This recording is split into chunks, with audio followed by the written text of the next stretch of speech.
just going to grab the live link really quick.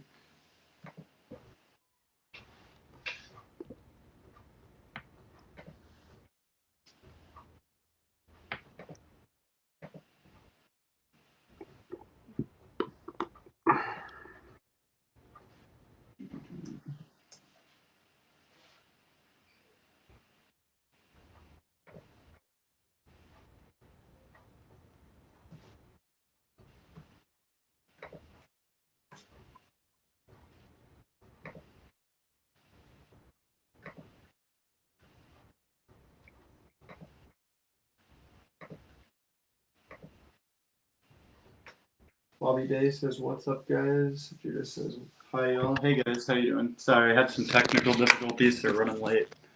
I am going to share out this in the story, and then we will begin. So 1 second, my screen will probably go dark.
All right, guys. I'm Daniel. Welcome back to the 5th episode of the Veganless Podcast. I have Bill here from Spartan Forge. I'll go ahead and let you give yourself intro. Well, hi. My name is Bill Thompson. I run Spartan Forge. It's a mobile hunting application that we started about 2 years ago. I cannot hear you, Bill.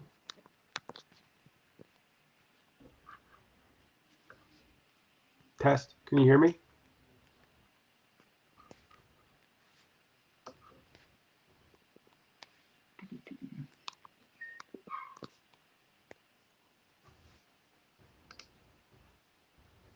All right. Can you try talking again, Bill?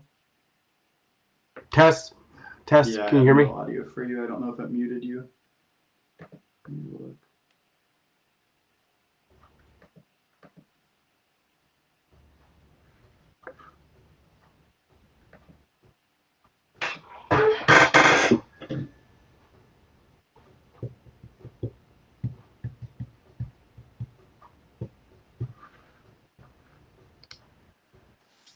Yeah, I don't have any audio for you now.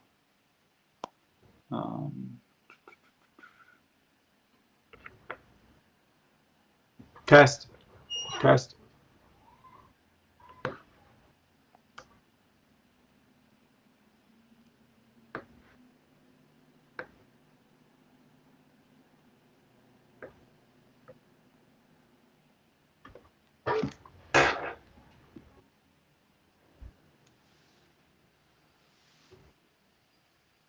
Hey, what's up, guys?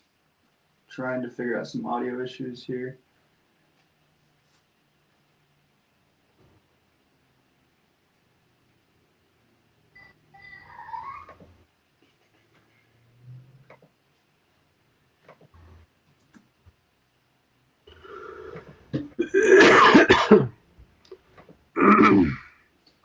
Is there like a mute button on your end, Bill? That maybe. Test. Test. Test. Or are you guys able to hear him? Because I cannot.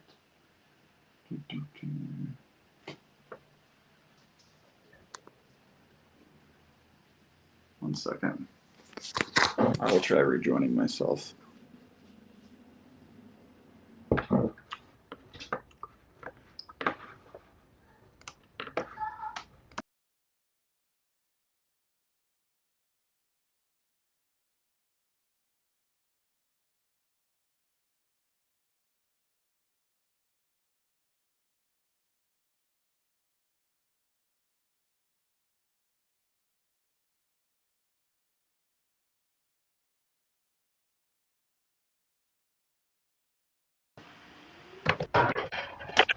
All right.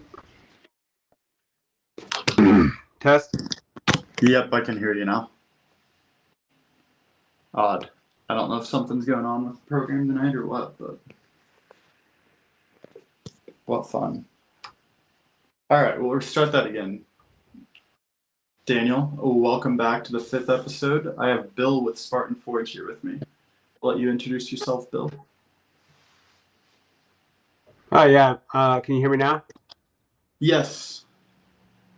Okay. My name is Bill Thompson. I run Spartan Forge, it's a hunting mobile application, mapping, hunting, planning, that type of thing. Been running it for about 2.5 years now, and happy to be on. Yeah, thank you for joining. So I always like to start out these podcasts with asking you to give one piece of advice for new hunters. I mean, I would say, my thing would be scouting twice as much as you have to, or as you can, and hunting half as much as you want to. Like more Yeah, scouting than hunting would be my Yep, biggest. scout more than you're hunting, whether it be e-scouting or physical. Yep, for sure. Yep. And obviously, you were the man to talk about with e-scouting, so I think that'd be a good topic here. What does your off-season kind of look like? Well, I mean, these days I'm not hunting as much or scouting as much as I'd like to. I still get out like maybe once or twice a week, but it used to be I'd be out 4 or 5 times a week. Or the majority of my mornings, I'd wake up early and go scouting, that type of thing. But I've been hunting and scouting long enough that I kind of have my spots that I rotate through. Mm-hmm. Not generally spending a ton of time looking for new spots. I've just got like a catalog of spots that I revisit and see which ones are heating up kind of each year. Drop my cameras in those areas and kind of figure out what's going on. Right. Probably 70% of them are public and 30% of them are private. I killed 2 bucks this last year. Had a shot on a third one that just didn't work out. But the one was public land, Pennsylvania, and the other one was private, Virginia. And yeah. What's a typical year look for you? Do you usually travel out of state, or does it kind of depend on the year? Well, I've been moving a lot lately. I mostly stay in the PA. For the past 10 years or so, it's been PA, Maryland, and Virginia. Mm-hmm. And then the last few years, I've been doing Georgia as well. So mostly between those spots and like that area of the Maryland, Pennsylvania, Virginia, everything there is within like an hour and a half to 2 hours. So I would say that's where I spend the majority of my time. Mm-hmm. And do you primarily just hunt whitetail, or is there anything else that you hunt? Well, I do bear in the spring with my son usually, but it's like a trip we usually do up to Canada. Mm-hmm. I might do some bear in Maryland. And then last year I did my first elk hunt ever, which I plan on doing again this year. But for the majority of my life and for the majority of my hunting, it's whitetail focused. Where'd you go for elk? Montana. And how was that experience? That's probably the number one thing on my bucket list. Bear's up there too, but elk is, I think, king for me right now. Yeah, it was awesome. I mean, it was kind of everything I thought it would be. Big, open, mountainous country and tons of work, but, I had a shot on a good elk that I just couldn't complete. But it was a ton of fun, and I'll be doing it again this year. So, it was right. It was awesome. Awesome. Yeah, I started building points for Wyoming, so that'll be a few years out, but I think I want to try Colorado in between now and then just to get out there and experience it. And was Montana over the counter then, or? Yeah, it was a general tag. Okay, I think like 70 or 80% of people that apply for it get it. So nice. As close to being over the counter as one can. Right. Right. Yeah.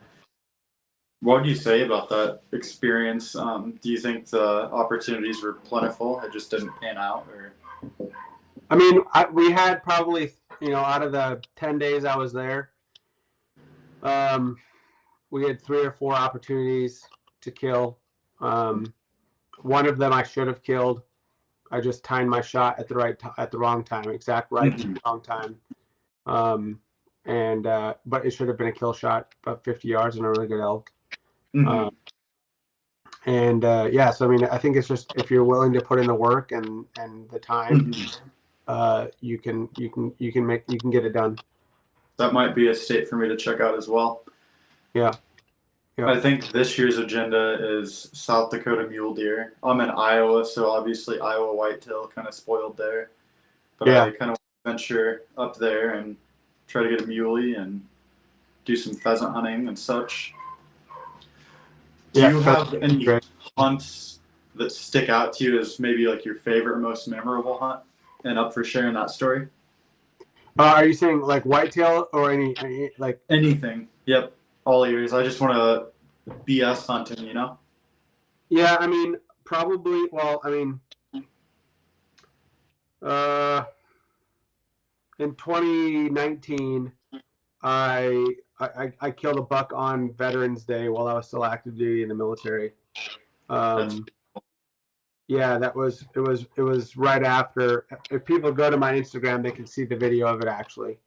But it was Veterans Day 2019. It was right after I had missed the largest buck I'd ever scouted or had a shot on. I was hunting with a traditional bow, and I had a shot on him that I just blew, and he was probably 180 or so inches, 180, 185 inches or something like that. And missed the shot, and then he bounded off and stood there for probably the better part of 15 minutes or 10 minutes at least. And then I decided to go to my compound bow from there. And then a few days later, there was another buck that I was targeting, similar area on some public, that came up and worked the scrape at like 8:30. And I shot him with the bow, and he didn't even know he was shot. He didn't know he was hit.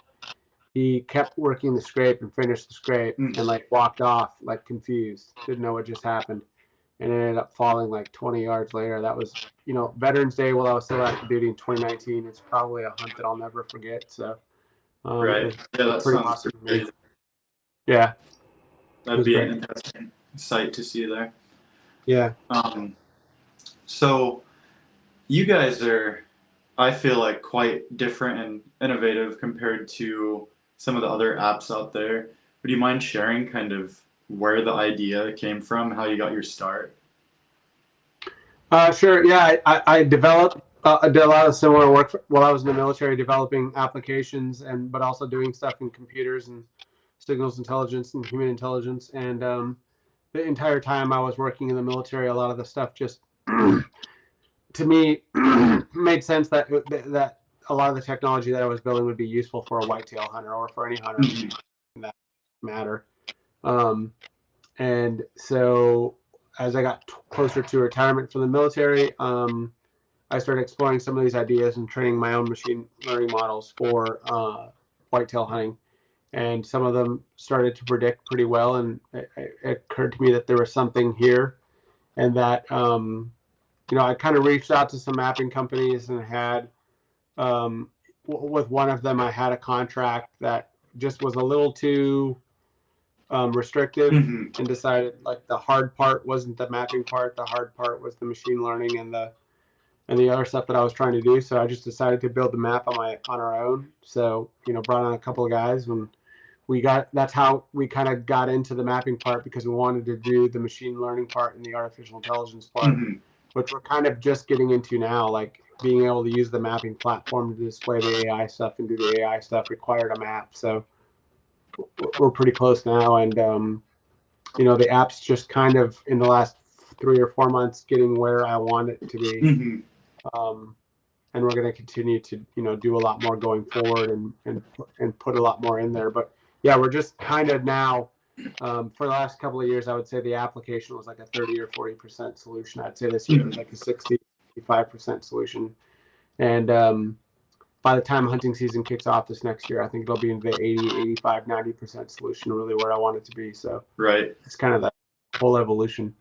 Yeah, I feel like normally you have, you know, healthy competition and it seems like they're pretty similar, but one person may push like a new feature here and there. But it kind of truthfully seems like you guys are just innovating the whole thing. Like you have, you know, the general pins and mapping abilities that everyone else does, but it seems like you're really trying to push the box and incorporate, you know, machine learning and actually being able to interact with the AI and, you know, LiDAR and all that. So yeah, we're trying to make it more of an all-encompassing experience rather than just kind of providing maps and weather. We're trying to put, you know, useful layers on there and find information from other places that might not be obvious to the hunter, but then also, you know, the saying kind of goes soup to nuts, like from the, you know, very beginning kind of appetizer of the meal all the way to the dessert. We're trying to do the same thing with hunting, where it's from, you know, the first time you step out to decide you're going to scout a piece of land to, you know, the season and where you decide to hunt, and then either harvesting an animal or continuing to pursue an animal, to what happens after you kill the animal and now you're trying to go and find it, and that entire learning process all the way to, okay, now the season's over and I want to go into this area and scout and prep myself for the next year. Like that entire cycle, we're really trying to bring in features that kind of aid that every step of the way, instead of just being mapping and layers. That's the historical mapping, that's the historical imagery, that's the LiDAR that you mentioned, the slope angle shade, the artificial intelligences. We're about to come out with another one here pretty soon we call Cyber Scout that we're really excited about. That's really just to help people learn, do the diary and the journals and the historical weather, you know, everything that a hunter needs. We're trying to just kind of put it all in one place. Yeah, it kind of seems like it's just meant to be kind of like a assistant essentially for a hunter. So yeah, exactly. Just kind of supplement the learning curve and try to minimize the amount of time that has to be spent away from the family or away from home or away from work, but still not sacrifice the hunter's ability to be successful when they're in the field. Right. By the way, for the live audience, we absolutely encourage you to ask questions and anything you need to know or any of that. Spartan Forge, be sure to pull that up, check it out if you haven't yet. Pretty cool, innovative mapping tool. And as we're mentioning, much more than mapping. So LiDAR has kind of had the buzz. Do you want to kind of explain what that is exactly to those that may not know? Yeah, so you know, people have topo maps and aerial imagery maps. The aerial imagery maps being taken with satellites, and the topo maps, you know, cartography and plotting kind of, you know, relative elevation and you know, the topography of the area, kind of the mountains and the valleys, rivers, whatever it is that's in the area. With the LiDAR, what we're doing is it's like radar, only it's using light. It penetrates buildings and it penetrates foliage and trees and just maps the ground exactly as it is and shows you kind of all of the stuff that you wouldn't be able to see unless you were on the ground. So old logging trails, old paths, deer paths, elk paths, cleared away ground, these logging roads where they intersect, seeps, tons of stuff that's on the ground that's there that influence deer movement and certainly are a factor that you have to account for when you're making a plan, but otherwise wouldn't be available if you weren't using the LiDAR imagery. So it's really, you know, we're the only ones currently. I'm sure the other ones will catch up and offer it at some point. We're the only ones that offer it right now, but we're also, you know, we contextualize it within a hunting application. And there are some other like outdoor applications that have it, but we certainly have the most high resolution coverage. And, you know, it just helps you understand the area a lot more, a lot quicker without having to burn as much boot leather, and allows you to focus on the places that you want to go and scout and learn about. Right. Yeah, I think that's a good explanation of it. Pretty cool, innovative feature. And yeah, like you said, as competition goes, I'm sure others will try to kind of implement their own thing. But at Right. least to the consumer's eye, it kind of seems like you guys are ever evolving, as we mentioned, with kind of the AI assistant for everything. So Yeah, we definitely have a lot to build over the next 4 years, and there's going to be a lot that we're putting out. And we're not, like I said, we're just getting into our strides now, where we're, putting out stuff that I feel are market discriminators or things that are really not present on the market now. Is going to be the majority of the features that we put out over the next year or two, and we're also doing it at about half the price of our competitors. So, we really pride ourselves on that, and we're doing it, here in the U.S. Mm-hmm. Yep. Yeah, I did notice the pricing too. That seems to fall at a good rate, and I've been getting ready to do my migration as well. So I had played around with the trial and stuff, I think last fall, and then kind of at the point of actually taking the lunge. So excited to kind of try you guys out more and utilize it. Turkey season's coming up, so I think it'll be a perfect time to start. Yeah, I mean, there's other features in there, especially for like turkey. One of them is being Blue Force Tracker, where turkey seems to be one of those things where people hunt in groups together. You can do buddy pin share feature where you're sharing. If you hunt some public with some buddies, you can all share pins within that geometry. Soon you'll be able to share location and do chats about the area.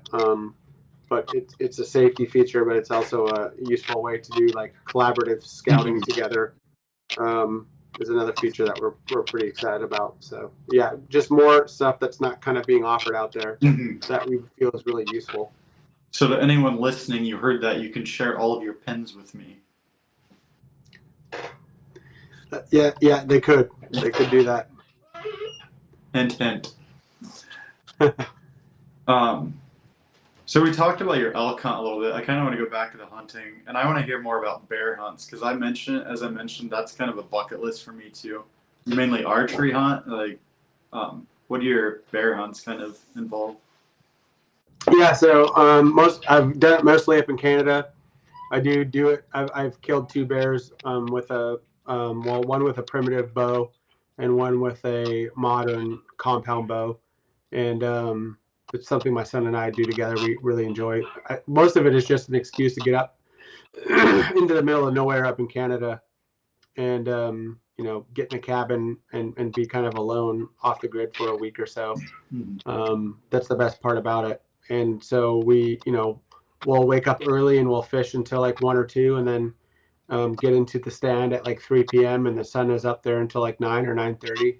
So we'll fish all morning and then spend the afternoon on a bear stand. They bait up there, so we're hunting over bait, which is fine by me for bear. And it's fun, and you see a lot of bear and get a lot of fishing done. And just for me, it's more about spending time with my son than it is anything, but especially like getting him alone and just being able to talk and spending time together. But also, obviously we want to take a bear, and we've got some bear rugs and stuff like that we have for these trips that we enjoy. And it's just it really is just whitetail is so involved, and there's so much scouting, and there's so much preparation, and there's so many things you have to do and consider.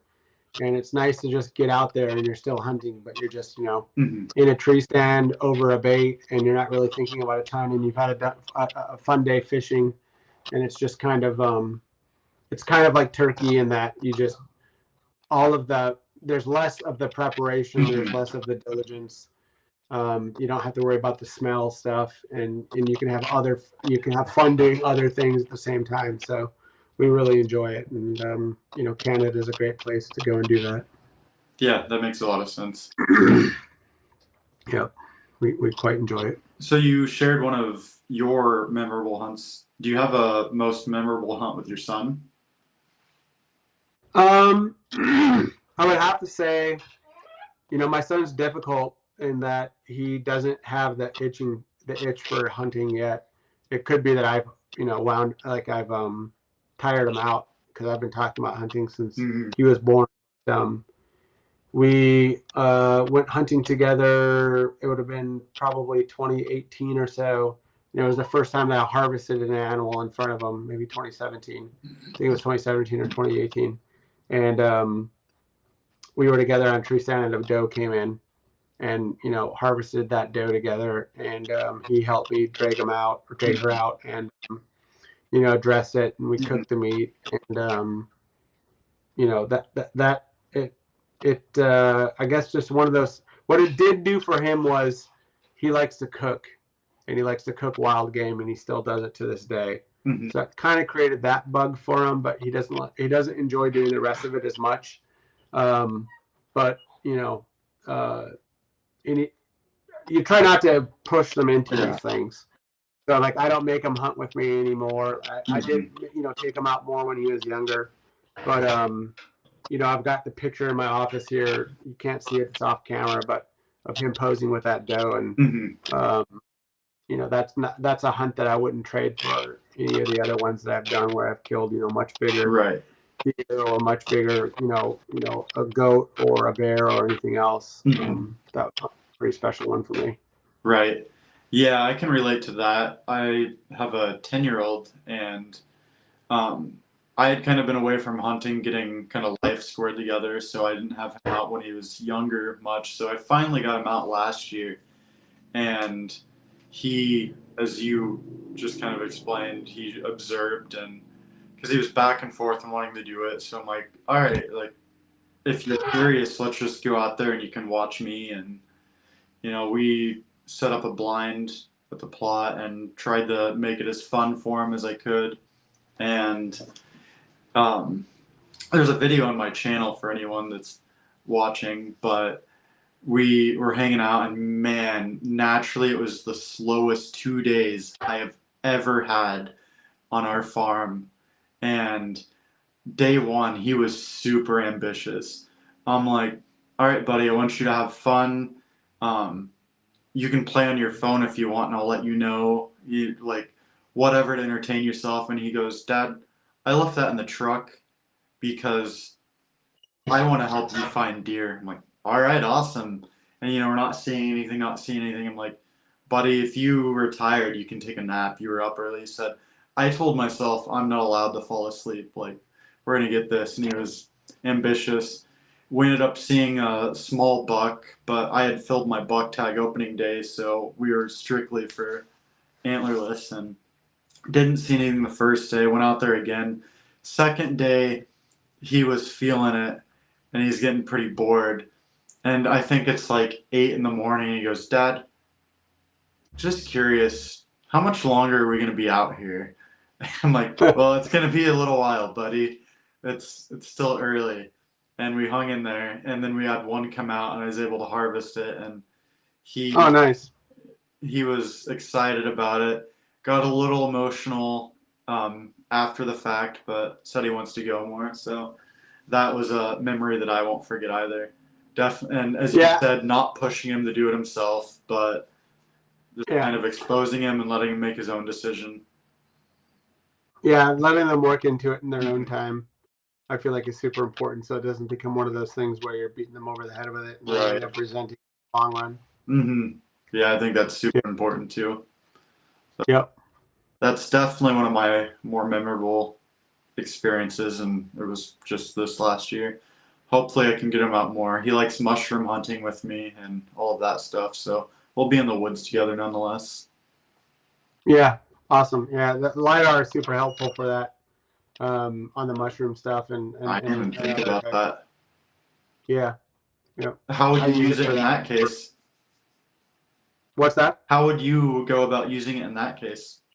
In the areas where I'm at, like they're in moister areas, and when you're looking at some of these mountainsides where there are like these springs and seeps and that type of stuff, that and like leeks or like wild onions and that type of stuff tend to be in some of these moist areas on the side of these, so you can isolate some of those pretty quickly by, looking in more mountainous territory for those types of like areas that are gathering water and keeping water, tend to have more of that type of stuff, and that's again something you can't see on a topo map. So that makes a lot of sense. I'm definitely gonna have to try that out and see. I do have a question from the audience. On these hunts he's talking about, are they guided type hunts, or is it hunts that he has permission from a landowner? My son went on a bear hunt in Idaho, and it was a guided hunt in which he finally got his bear. Well, that's awesome. So the majority of my bear hunting, whereas with whitetail, I've never gone on a guided hunt, or on elk. I've never gone on a hunt. With bear, I've done all guided hunts but one. So, somebody else has been baiting these bear. For me, it's more of a vacation where I'm going up there just trying to spend time with my son. So these guys have been baiting them for some time, and you kind of get the pick of the litter on what you're trying to harvest. And like I said, the first bear I harvested was probably like 260 pounds. And then the second one I did a few years ago was 400 plus. So now I'm kind of holding out for some of these bigger black bear, but I really love black bear, and I eat them, and like I enjoy eating them. People don't. I don't know why. I've always enjoyed black bear, and so these ones I go on for black bear are guided, and I go up in Canada, and there's a bunch of great outfits in the northeastern part of the U.S.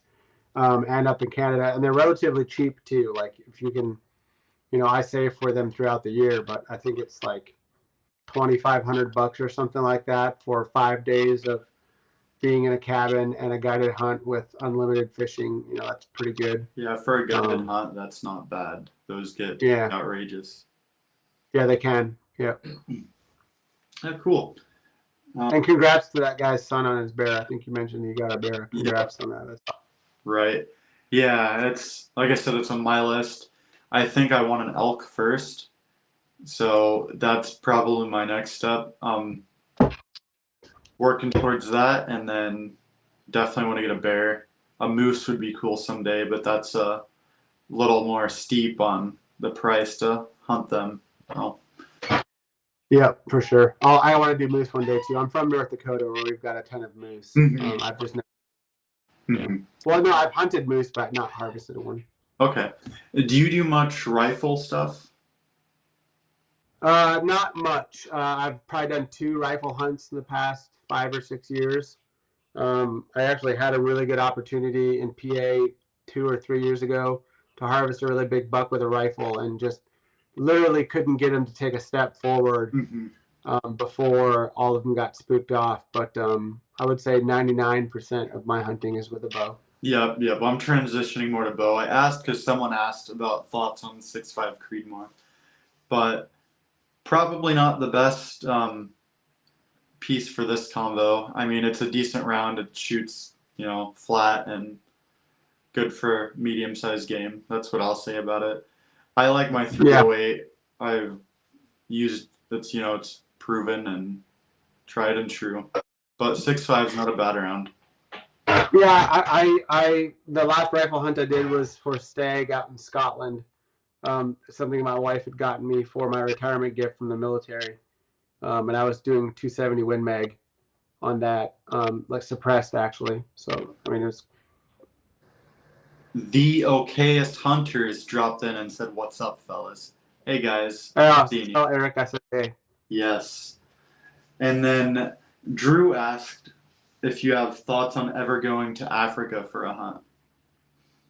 I mean, I want to do it one day. I've had a couple of guys from Africa reach out and offer hunts, like to come out there, and like I guess they want some promotion or something. I don't know, but offered them up. It's just one of those things where the time commitment and the money commitment is so large. I do want to do it, and I feel like when I go out there and finally do it, I'm going to hunt as many species as I can, and try to get it all out of my system in one hunt. Like maybe stay out there for like a month or 2 and do as much as I can, because I feel like it's going to be a once in a lifetime thing. I've lived in Africa while I was in the military. Northern Africa and the Horn of Africa. Didn't travel a lot in the southern part of Africa, but I definitely know it's one of those things where I want to go out there and do it as kind of like a, life affirming type of deal. Mm-hmm. I was told to tell you thank you for your service, and thanks for me as well. Appreciate it. Oh, thanks for your patriotism. I appreciate that. Right. You see if we have any other questions real quick.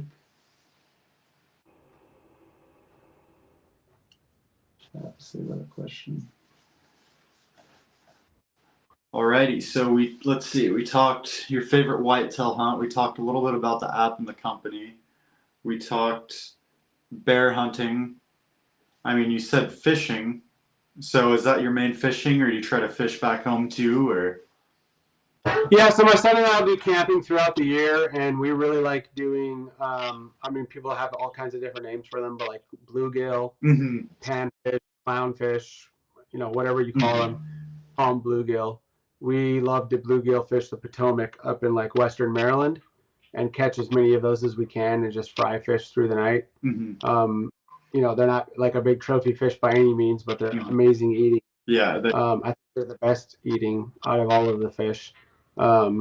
We do that, and then when we go up to Canada, we like to focus on like walleye and northern pike. And we eat those too, like the pike, even with the bones. Like, we don't care. We're just frying them up and digging through them. So yeah, we love fishing, and more or less just kind of being out on the water alone, and just enjoy it. He does like fishing, so yeah, it's one of the things where it's no problem getting him out to go fishing. There's a little more action. Right. So we definitely love that. I work in tech too, so I absolutely know how it feels to work in tech, where it's so nice to just go on these trips and get the hell away from everything and disconnect. So feel that on a personal level there. What do you do in tech? I'm a systems engineer, so I deal with virtualization and server infrastructure mainly. Nice.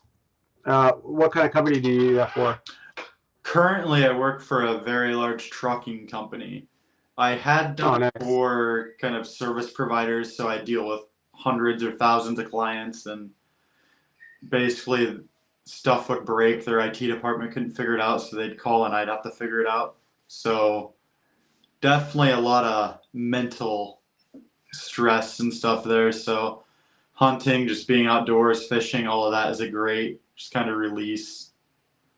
Yeah, for sure. So do you do like, you said virtualization, so like setting up like virtual machines, or? Yeah, so like VMware. Yeah.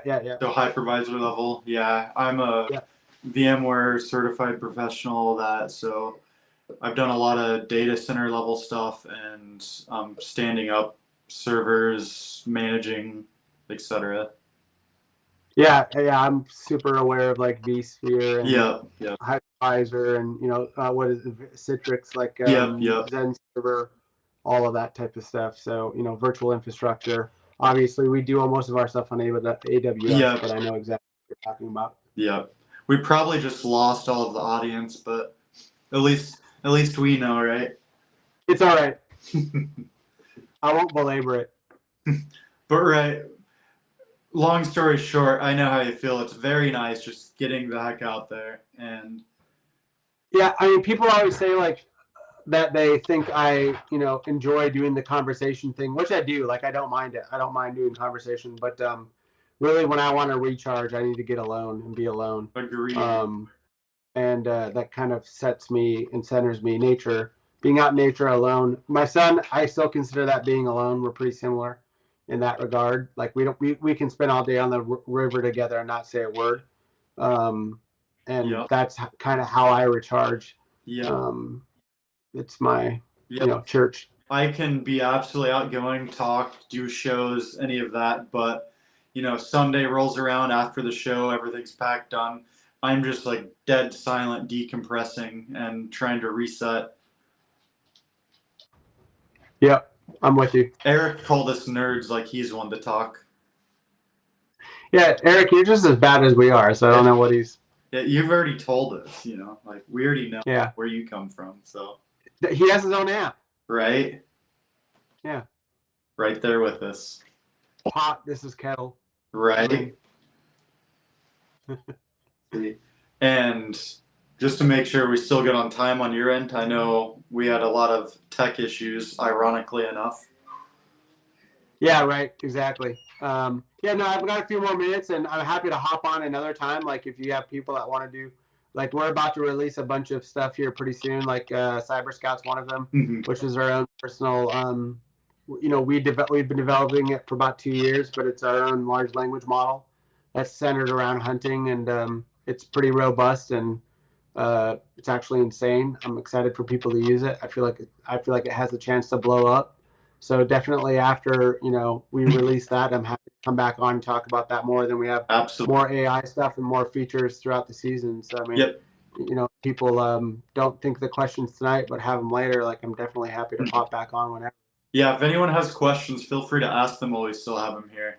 But I'm good for giving you the floor for the remaining last few minutes and kind of say anything about you, your company, or any of that.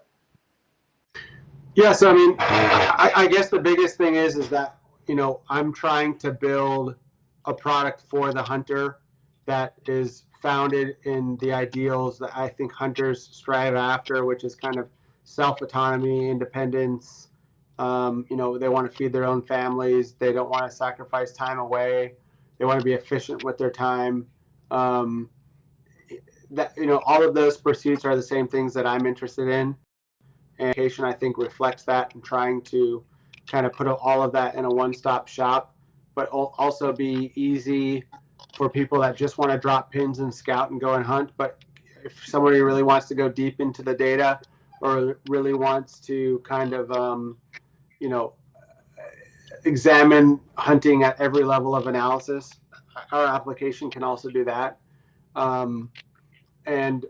But also something that, my grandfather, when I was a kid, used to tell me when I was younger is, dance who you came with, which also, it always kind of confused me a little bit. Like, I knew what he meant, but basically, if you take a woman to the dance, you should be dancing with her the whole time and not a whole bunch of other women. I've never forgotten that. And to me, that just kind of means loyalty. And my loyalty is with the hunting market, and serving these people that have the same interests as I do. And I'm a veteran. We're a veteran-owned company, and all of the things that I'm building for this hunting community kind of comes out of that experience as well. Which is to say, if I wasn't good at what I did, the military would have sorted me out years ago. And I'm trying to kind of bring that same type of tenacity and veracity to the hunting community, where we're just trying to build good products for good people. We're not going to overcharge them. Yeah, we're going to give back to this community. We've done almost 1,000 free subs for people that donate to the Colorado Wildlife Initiative. There's all of this stuff going on right now with banning and hunting practices and getting rid of, what people call quote unquote hunting, trophy hunting. All of that stuff is near and dear to my heart, and it's like everything else. Like, we stand the chance of I don't know how to put it, coming up with laws and reasons why we all shouldn't be able to hunt, and we can stay down this road and end up in 30 or 40 years losing a great pastime that I think really embodies the American spirit, which like I said before, is self-reliance, self-autonomy, self-reliability. And really, that's what I'm trying to do with this application, and with the neural networks, and with the mapping, and with all of that is, my greatest, I said it before, hunting with my son, and, him preparing the back straps and enjoying with him in the kitchen is one of the greatest memories of my life. And probably will be. And dollars to donuts, I wouldn't trade it for all of the antlers that I've chased and harvested over the years. This uniquely American experiment, and this thing that we get to enjoy in this awesome freaking country, is a fickle thing that we can lose if we're not careful with it. So the point of this company is to embody that, to embrace it, and to enable people to go forward and do this, and make sure that as we as a company grow, that we are giving back to the same community, and we're not going to go out and branch out into skiing or off-roading applications, or trying to exit to some big multinational somewhere in Prague or Budapest, and make millions of dollars and then just go buy our land and forget about all this. Like, I'm in this for the long haul. I want to see this industry grow, and I want to see it to serve our kids and to serve our culture and to serve ourselves as people. So, if you're into those same types of things, or if anything that I've just said resonates with you, and you just look at what we've done over the past 2 years, I can promise you we're going to do double this much in the next 2 years. So even if you don't like everything yet, like invest in the company, contact me on social media. You'll be dealing with me. Let me know what you like or you don't like, and let's go forward and build something great together. And that's what I'm here for. Definitely respectable words there. Piggybacking off of that, I try to keep everything conservation forward and based as well. So, between donating towards conservation, trying to just donate man hours to, if we're out in public and, it's trashed, try to always leave everywhere you go cleaner than when you got there. Yeah, for sure. There's a lot of people in this world that's against us and against hunting. So the last thing we need to do is fight with each other when, there's a common enemy or danger out there. I think we should focus on keeping things clean, cleaning up after yourselves, making a little bit cleaner than when you got there, and being respectful, not poaching, being ethical. Try to, when you post these pictures and stuff, in my opinion, you owe this animal respect. It's a loss of life. You owe it respect. Don't be taking trashy photos. Respect the animal. Use everything you can. So on. Yep, I totally agree. Well, yeah, thank you so much for having me. I know this is a shorter episode, guys. We are absolutely plagued with tech issues to begin with. So we're live now. It'll be on our YouTube after this. Then it'll go into podcast land afterwards. And I needed a favor from you guys. We're still new on Spotify and everywhere else. So if you use those and listen to podcasts, if you could drop like a review and stuff to help us push into their algorithms, that'd be absolutely amazing. And be sure to follow Spartan Forge on all the platforms. Check them out. They have a really awesome tool. And like I said, I'm going to be transitioning myself.